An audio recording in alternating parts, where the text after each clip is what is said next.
Qual é a língua mais antiga do mundo? Para responder a esta pergunta, vou começar na Mesopotâmia e acabar em Cabo Verde.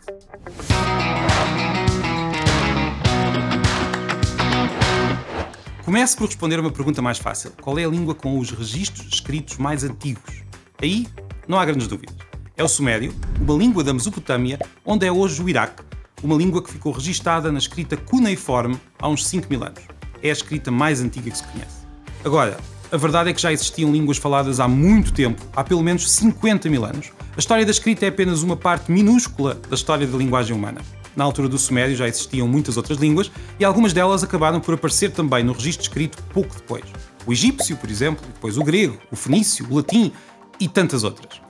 Mas agora a pergunta é, qual das línguas faladas atualmente é a mais antiga do mundo? Para essa pergunta posso responder, sem errar muito, o português.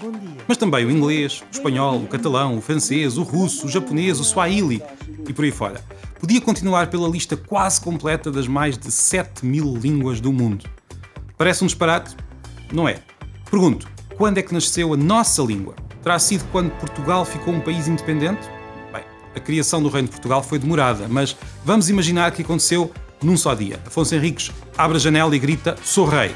Olha, a língua que se falava na rua continuou igual, não mudou nada.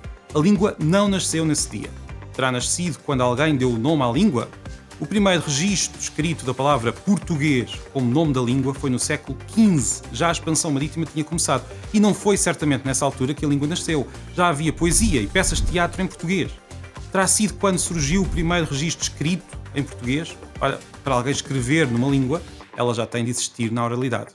Quando é que foi? Na verdade, não há resposta. A passagem do latim ao português fez-se no noroeste da península, onde é hoje a Galiza e o Minho, mas não houve nenhum momento em que as pessoas tenham deixado de falar latim.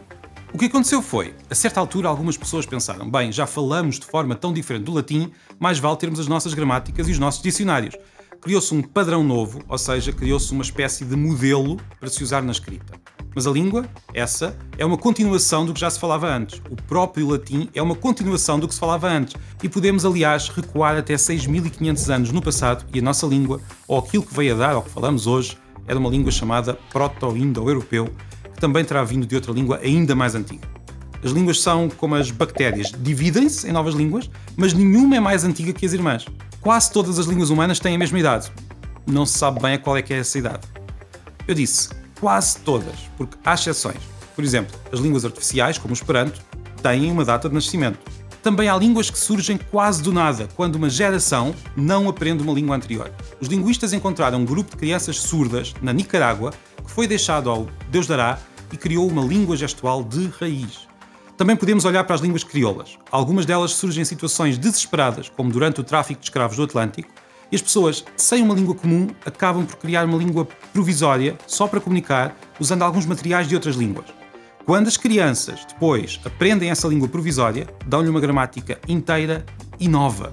O cabo-verdiano, por exemplo, é uma das mais antigas línguas crioulas conhecidas e é uma bela demonstração da capacidade linguística dos seres humanos, mesmo em situações muito complicadas.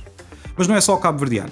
Quando uma criança aprende a falar uma língua qualquer ou várias línguas, aprende toda a gramática de raiz e está a demonstrar essa capacidade tão humana de ouvir e de falar. Se repararmos bem como uma criança de poucos anos aprende tantas palavras, tantas regras e se põe a conversar, parece magia.